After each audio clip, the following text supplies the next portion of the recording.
Coming up on the final edition of Extended Play. Gaming keeps you from going outside, but how else can it help the environment? Giddy up, we see if Gallop Racer can create a virtual sea biscuit.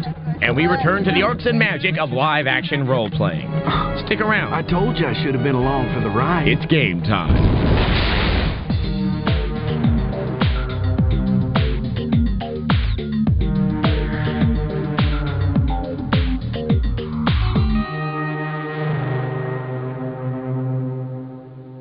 Hello and welcome to Extended Play, where playing games all day can actually get you a promotion. The ozone layer, the Amazon rainforest, video games. First glance, it doesn't seem like these things have much in common, but if you think about it, there are quite a few environmental messages hidden among all the shooting and the jumping. So, as part of Tech TV's Help the Planet Week, we asked the question, are games going green? Nature, conservation of the environment. Both are naturally linked to... Die, bitch! Video games. Hey, I'm not kidding. I'll admit, most games are about the complete annihilation of other characters, countries, or maybe even worlds. And some of the more popular games don't tend to take the Earth or Earth-like organisms into consideration. Still, some games throw in a message or philosophy about the environment, whether you realize it or not. I think there is a connection between gaming and some kind of awareness of the environment, although clearly it's unintentional. Mankind has destroyed everything, and you're humanity's last hope. Me? But I'm not military. Wasn't there anyone else? It's clear that there are many video games that instill very positive values in people who play them. And in fact, I think anyone who has picked up a Will Wright game will talk about the kind of effect it had on the way they think about their life or the world around them by playing SimCity and looking at how trash influences the growth of a city. Whether it's a city or industrial recycling or an ecosystem, I think that, for me, is one of the big values of games, is that, you know, a kid can sit there and play with this very complex system and start to realize that, you know, the obvious solution isn't always the right solution. Munch's Odyssey is another great example in recent years of a game that teaches conservation, if not manners. The game quickly and clearly shows that people who ruin the environment suck. Step right up. Oh! Even a game like Mario Sunshine, which is a much more abstract look at what the effects of environmental hazards or, you know, garbage and oil spills and things like that. I think you are basically teaching the players something about how the world works and how to think about the world. But I think moving forward, you're going to start to see more themes that kind of explore these kinds of ideas. You know, as goofy as some of the stories can wind up being in some of the Metal Gear and Final Fantasy games, there are actually good, you know, interesting lessons behind them. And if we're lucky, maybe gamers will apply those lessons to real life.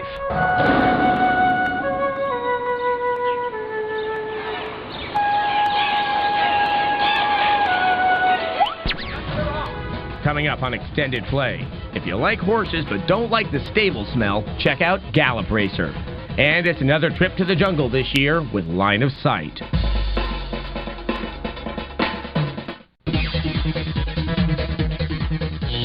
Welcome back to Extended Play.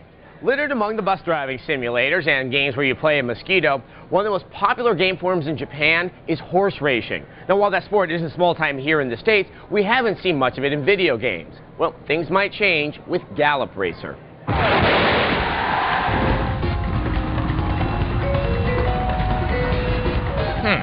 A horse racing game. How can that be a good thing? You might be surprised. Gallop Racers 2003 is one of the most subtle, strategy-oriented racers we've ever seen. You start your career with horses one step away from the glue factory. As you win races, you will get cashed by better and better horses. But you'll need a lot of patience. Until you get the hang of the subtle control scheme, you're going to get a lot of nice views of horses' butts from a distance. Run, you stupid nag! And subtle the controls are. A good start is a matter of hitting the start meter at just the right time. Lean forward just a bit to speed up. tug the reins to ease into the right position, and ever so lightly tap your mount for a burst of speed in the stretch. Right here, I'm not touching the controller at all. Each horse has its own unique traits. Some horses want to lead the whole race. Some are more comfortable staying in the pack until the last stretch. If you push a pack horse to the front too soon, you'll always get past at the end. Gallop Racers is not for everyone. If you want a game full of arcade action, stay away. But if you like NASCAR-style strategy, you can place a bet to win on Gallop Racer 2003. We give it a 4 out of 5. Yahoo! You're the winner!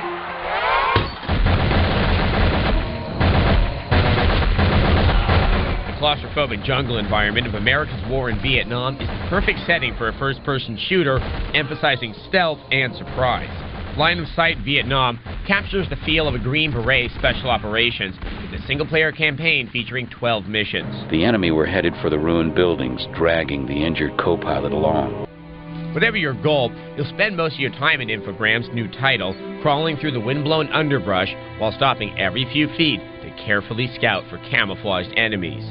Since most missions put you somewhere behind enemy lines, the jungle is teeming with Viet Cong soldiers who seem to have superhuman powers when it comes to detecting you. Countering their abilities is your own superpower, this sniper rifle. That's right. Walk softly and carry a big sniper rifle. Open up on them. Despite the availability of a dozen or so Arrow weapons, including but not limited to a rocket launcher, your sniper rifle will by far see the most action. In a nod towards realism, players can however die from a single hit, which happens a lot, especially when there's limited visibility. Man down! Although there are some solo missions, most of the game puts you in command of a two-person squad. You control both soldiers directly, albeit one at a time. Any squad members not directly under your control will do their best to follow your orders. Check your fire. And try and remember where we left the car. The terrain in Line of Sight Vietnam is among the best jungle design in a game yet. The variety of underbrush and tree life, plus realistic rain and fog effects, combine to give players some idea of the difficulty of close jungle combat. I don't know. Medic! At $20, Line of Sight qualifies as a worthy bargain title with above-average graphics and solid war is hell gameplay. We give it a suitably evil 3 out of 5.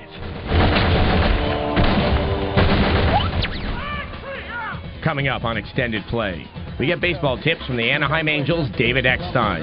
And like things that return frequently, the Army men are back.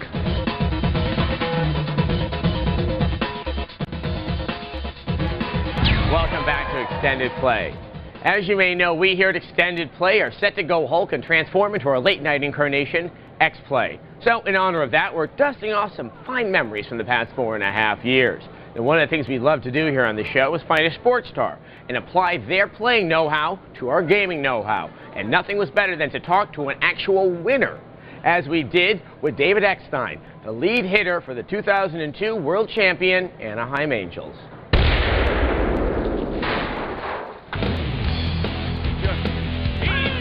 High Heat 2003 is one of the latest baseball titles to hit the PC and the PS2. It also has all the home run excitement that you'd expect from the 3DO series. But if you can't stand the heat, then get out of the kitchen or go seek professional help. Extended Play did just that when we headed to the old ballpark and caught up with Anaheim Angels all-star shortstop David Eckstein and got a few tips on the best way to knock them out of the park. I'm the type of guy that likes to go out and play it first instead of reading the instructions. You know, play first, see how it feels, then go back and see what it is, what keys you need to be adjusting to. I never read the manual until I've already played it. And that game, I like to go with the fastball away to start out. Later on, you know, it depends who you have pitching for you. Go with the slider and then the changeup. When you got like an 0-2 count, 1-2 count, or if they got runners in scoring position, you like to throw a little outside and see if they chase to get a ground ball or something, or just a swing and miss. It depends if you've got a fast runner on base. You know, if you have Erstad on there or something like that, you definitely would take off running. But, you know, some other guys, you just play station to station. If you have first and second, you know, use that bunt. But it's hard to bunt with just a man on first in that game. You want to swing for the home run, so you try to play aggressively, a lot more aggressively than in real life. I definitely try to swing for the fences in the game, but it's pretty much realistic. I usually get jammed a lot and have a ball fall right in front of the right fielder or something like that.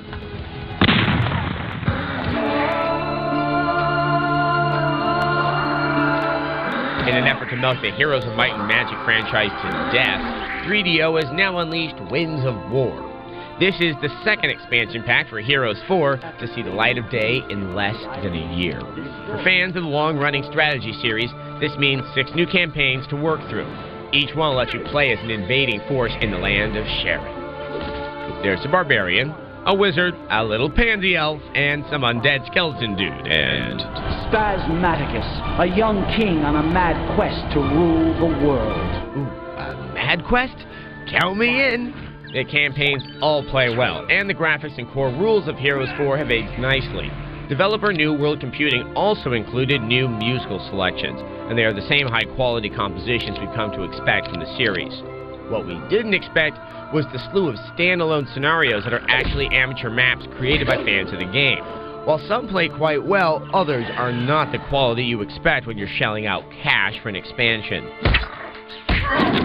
In fact, at $30, Winds of War isn't worth it, as there's just not enough new material.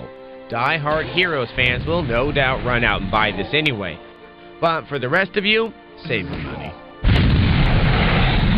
Extended Play gives Heroes of Might and Magic 4 Winds of War a 2 out of 5.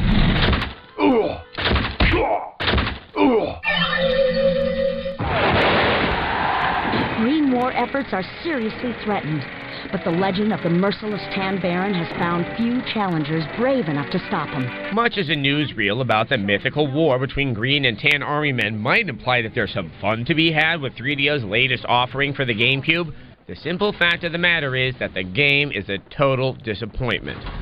Army Men Air Attack has already played out over other platforms, and fans of the series should probably get their heads examined. For the uninitiated, however, the game allows players to assume the role of veteran Green Army pilot Bill Blade. I told you I should have been along for the ride. Apparently, Bill is the only plastic ace with the chops to take down the rival Tan Uber pilot Baron Von Beige. I have arrived. What follows is a series of 20 missions that play out over 10 real-world locations, very much like you might find in your own backyard. While this might sound like fun at a glance, I very much doubt the game can hold your interest beyond the first few levels. I'll ride shotgun for you, man. Helping Blade along are a couple of co-pilots whose areas of expertise vary between napalm bombs and being able to call in a parachute drop. We're on the way! Additionally, there are a variety of weapons power-ups available. Machine gun! And perhaps most notably is your chopper's ability to crane lift assorted objects like Sparky's dog food bowl here, and then toss them at your assorted enemy types. Whoop-dee-doo!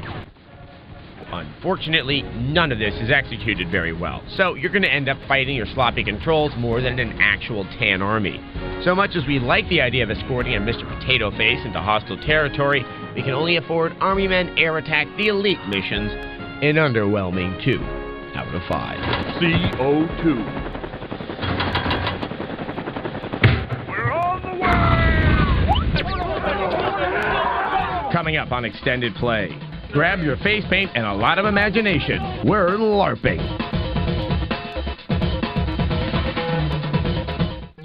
Welcome back to Extended Play.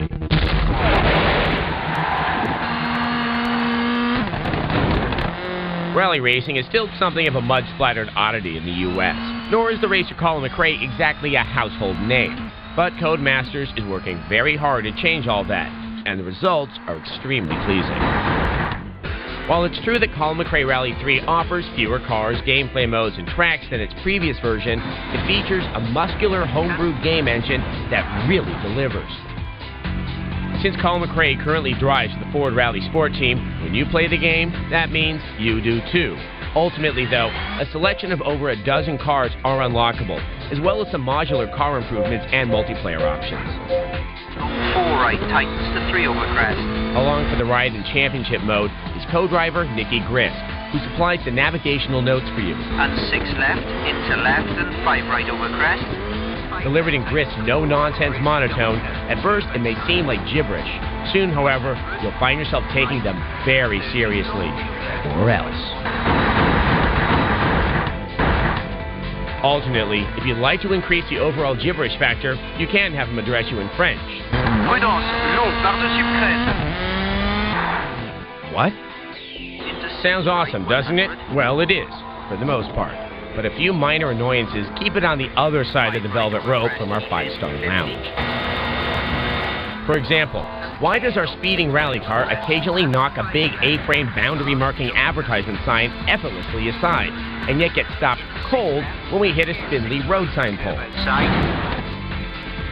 That ain't right.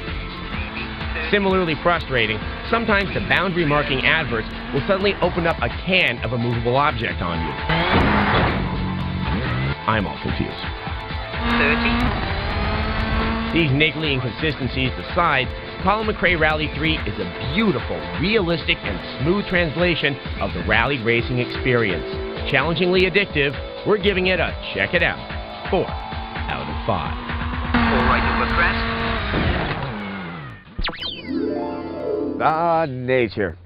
Trees, the clean air, the silence, the nights, the elves, fighting, together. There's something serious happening here, and I'm going to find out what's going on. Paradise!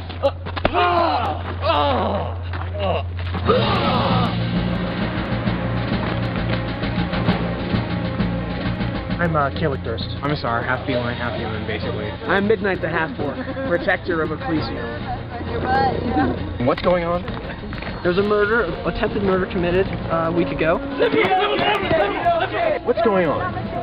My friend, when you deal with nobles, everything goes much more out of proportion than it should be. So what's going on exactly? This man has attempted murder on a Blood Talon and an Earth Coalition member. I still don't know what's going on. Yeah! Orc power! Apparently, somebody has annoyed somebody else here. That much I know is going on. Okay. Arrest him! Too magic! Does it have a wall of power around it? No, then no, you don't have a battle arena. What exactly is going on right here? Right now, what happened is some hill giants which are very tall. One of our friends, our half-orc, Midnight, the leader of our Earth Coalition, he got into an honorable combat. He got into an honorable combat as well as he held a mediator war as well as All right, you a Niners fan? I do. Yes, I am. Yeah, I saw that Mariucci thing coming from a mile away. How about you? I don't know.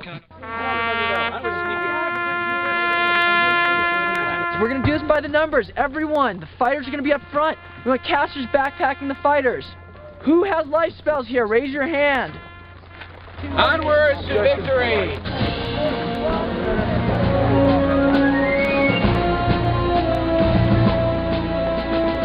Seems the battle has begun.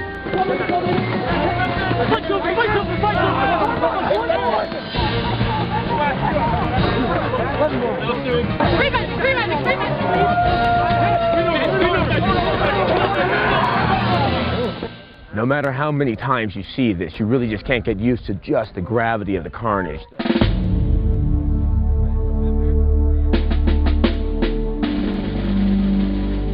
All right, come on, get the wood over here. Just want to double check about why you have to burn the trolls after you kill them. They regenerate. So if they burn them, they can't regenerate. You never know when you're going to get hit with a death spell or something bad. Right. So you might as well enjoy what life you've got while you've got it. You know? Oh, that's a very simple and beautiful philosophy, especially from a rat. Another day of justice served.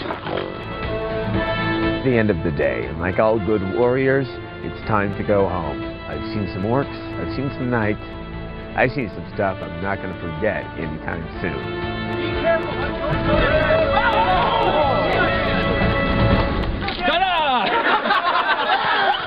That has got to hurt. Really, he was one of the saddest looking jesters I ever did see. If you'd like to learn more about live-action role-playing or live-action anything, you can find it all at our website, extendedplay.com. And while you're there, read the reviews for all the games covered on today's show. Well, this is it, the final episode of Extended Play, as we move on to a bigger, brighter, and racier future on X-Play starting April 28th. Now, that show's going to have a new set, so we've got to give a goodbye to the Metreon here, and I think I'm going to start to miss this place. All these memories. Adam, you've been here for over 2 years. It's time to find a new arcade. Okay, well, until X-Play, game over. Let me get my knapsack. You know, my bag's in there. Bye, Metreon. Bye, guy who works here. Bye, electronic information board. Bye, kid. Bye, security guard. Ow, my eyes hurt. This is so bright. Ow! Stand in the air. It's like fresh or something. I don't understand what's going on. What's all this stuff out here? What is everyone doing? Adam! Out there! Ow!